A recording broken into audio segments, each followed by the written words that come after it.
Hello juniors, today we're going to see electronic assignment number 4, which is about right angle triangle trigonometry.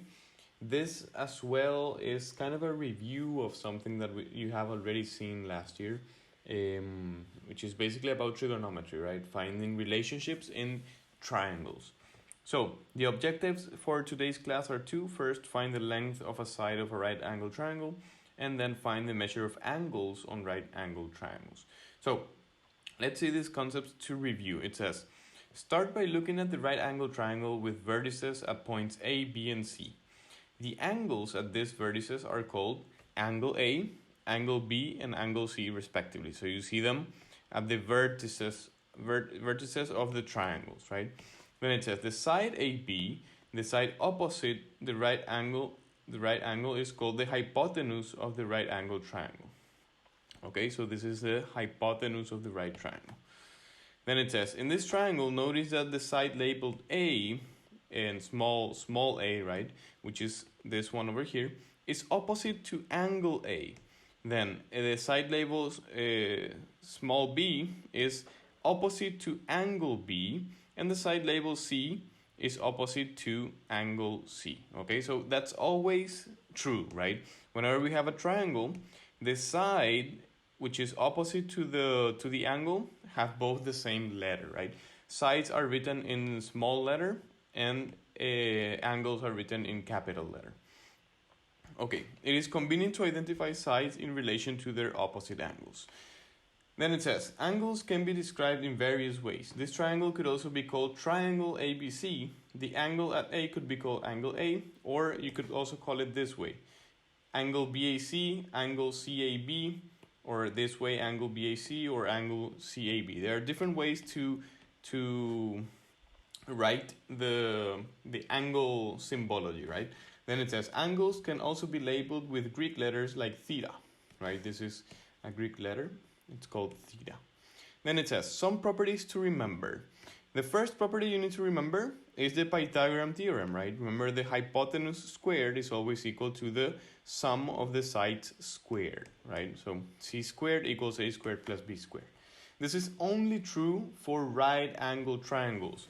This is not true for a triangle that does not have a 190-degree angle, right? We're going to see all the rules that can be applied in those cases. And then the second rule is that the sum of the interior angles of any triangle is always equal to 180 degrees. This is something that is true for any triangle, okay? It doesn't have to be a right triangle. It says the sum of the interior angles of any triangle is always equal to 180 degrees. So this first rule is only applicable for right angle triangles, but the second one is applicable for any type of triangle. Then it says, in any right angle triangle, remember when we talk about right angle triangle, we're only talking about this case, right? Where one of the angles is 90 degrees. So, in any right angle triangle, the hypotenuse is the longest side and it's opposite to the right angle, okay? The side opposite to the angle marked theta is called opposite side, sometimes abbreviated O or O. The side next to the angle theta is called adjacent side, sometimes abbreviated as A or A. So if we have this angle theta, the side which is opposite is the one that is opposite to this angle, right? The one that is right besides the angle is called the adjacent, and the longest side is always called the hypotenuse, okay? So that's something for you to remember. Okay, so given that information, it says for any right angle triangle with an angle theta, we have this rule over here, which is something that you need to remember, right?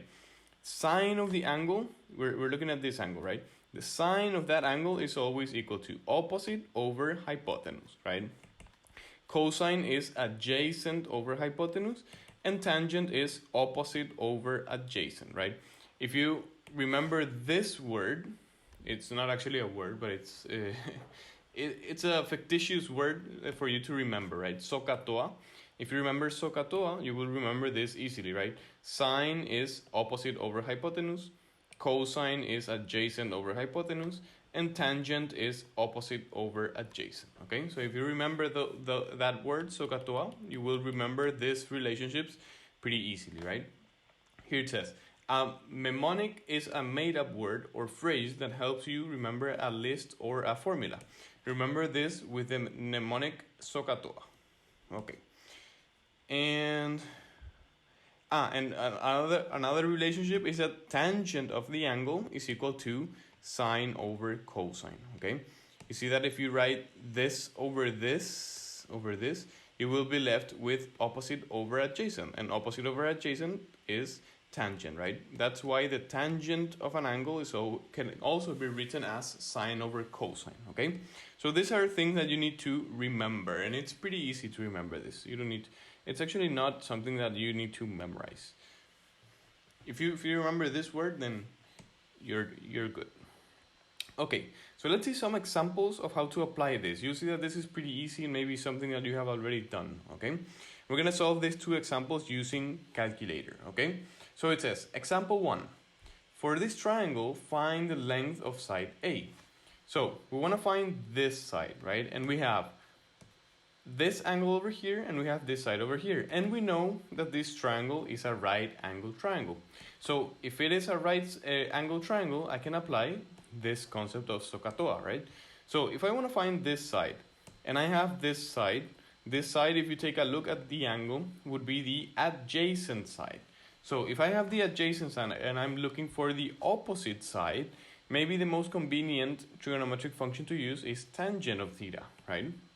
So I can write this as tangent of the angle, in this case the angle is 34 degrees, is equal to opposite, which is A in this case, A over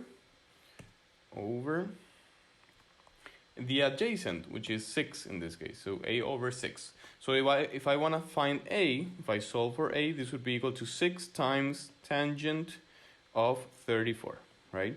And you can do this in the calculator. Now, pay attention when you do this in the calculator, because you need to pay attention that your calculator is correctly set up to degrees. Okay, let me show that to you in the calculator. If you take a look at the calculator now, this is our main screen, right? If you go to Shift and then click on Menu, so Shift Setup would be that, right? And you scroll down, you will see that here you have the option of angle, okay? It is very important for you to pay attention at this. In this particular example, we're working with degrees, right? So you would see that if you try doing this exercise in the calculator, you will get a wrong result because this angle is configured in radians. So I need to change this to degrees. If I press F1, it would change to degrees.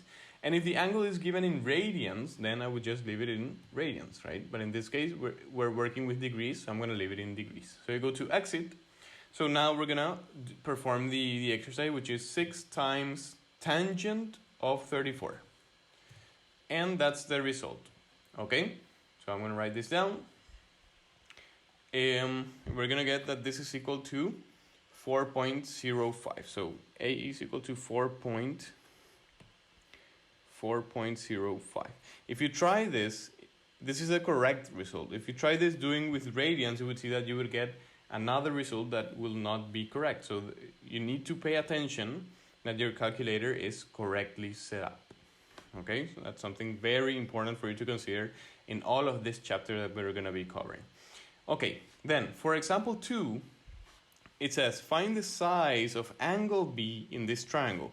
So we want to find this angle, and what are we given? We're given the opposite side, and we're given the hypotenuse of this triangle. You see that this is a right angle triangle, right? So we can apply again SOHCAHTOA. So as I have the opposite and I have the hypotenuse, I can apply, better if I apply sine, right? Opposite over hypotenuse. So that's exactly what I'm going to do. I'm going to write sine of angle B. I don't know angle B yet. So sine of angle B is equal to opposite, which is 5, over a hypotenuse, which is 9. And that's all I need to do. In this case, in order to solve for B, which is an angle, remember that to solve for B, if I have sine in front, I need to apply the inverse function. So angle B would be equal to sine -1. Let me write this a little bit down. Angle B is sine -1 of 5 over 9. remember how to do this in the calculator. Let me show you. Just a second. If go to a calculator, in order to find the inverse of the sine function, you would just click shift and sine. Okay, shift sine, and you get sine -1 of, and we're going to write the fraction here, 5/9. And you click on enter, and this is the result. And as your calculator is configured in degrees, this result is given in degrees, right? If it was configured in radians, we would get another number, but the angle would be in radians, okay? So for now, let me show you again. If we go to shift menu, you'd see that this is in degrees, right? So the result we're getting is also given in degrees. So let me write that down. The angle B is 33.7 degrees, okay? If we round this to 3 significant figures. So that's angle B. And that's what we were asked for this exercise. Okay, so I hope this is being clear for you people. Remember to always pay attention to how your calculator is set. Okay, depending on whether you're finding an angle in degrees or in radians. Okay, now we're gonna see special right angle triangles. These are special cases.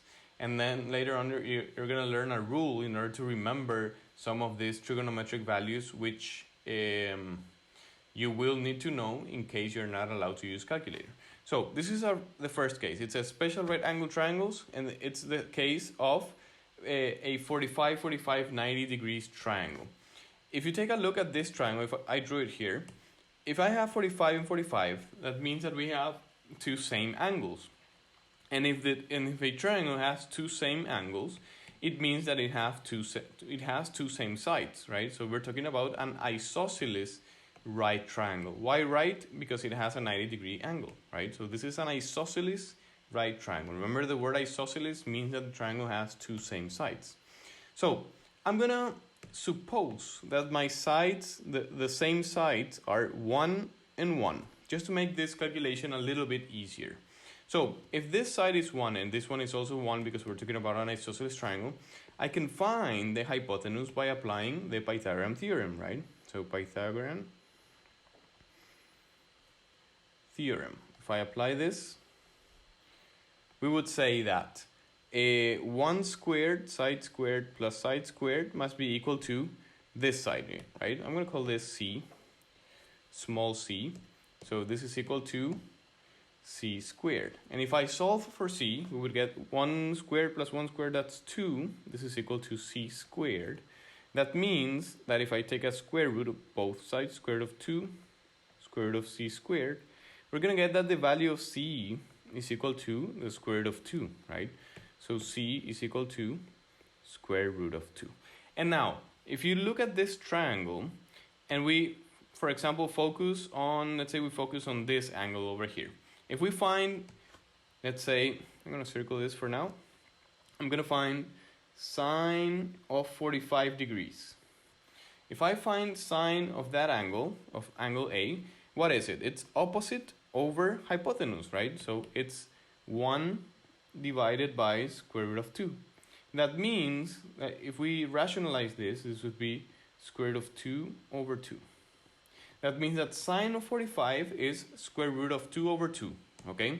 Then if we do the same thing but for cosine, cosine of 45, cosine is adjacent over hypotenuse, right? So again, it's the same thing, 1 over square root of 2, and this is equal to square root of 2 over 2, if we rationalize the expression.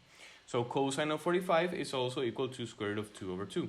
So you see that sine of 45 and cosine of 45 both have the same value. And then finally for tangent of 45 degrees, tangent of 45 degrees is opposite over adjacent, right? So this is 1 divided by 1, 1 divided by 1. And 1 divided by 1 is 1, right? So the tangent of 45 degrees is equal to 1. If you remember, here we define tangent, let me see, here, as sine over cosine. And since sine of 45 and cosine of 45 are both the same result, then if we divide two same expressions, we're getting as a result 1, right? That's why tangent of 45 is equal to 1. So this is the first set of values of special trigonometric values that we're going to study, okay? So these are things that you need to remember because they are not in the formula booklet. Just in case that you're not allowed to use calculators, okay? Now, and here's a summary, right? Sine of 45 is this, cosine of 45 is that, and tangent of 45 is this, which is exactly what we just wrote here. So that's the first special case. Then we have another special case, which is the 30 degrees, 60 degrees, and 90 degrees triangle. In order to find the special values for this specific triangle, take a look at the following triangle over here. We're going to draw, or it is already drawn, an equilateral triangle. If you remember, an equilateral triangle is a triangle which has all the same sides, right? All sides are the same. If all sides of a triangle are the same, then all of the angles must also be the same, right? And if the sum of all of the angles is always equal to 180 degrees, then each of the angles need to measure 180 divided by 3, which is equal to 60 degrees, okay? So let me write this here. All of the angles would be 60 degrees, 60, and all of this is 60, right? And all of the sides are the same. Maybe I can call this,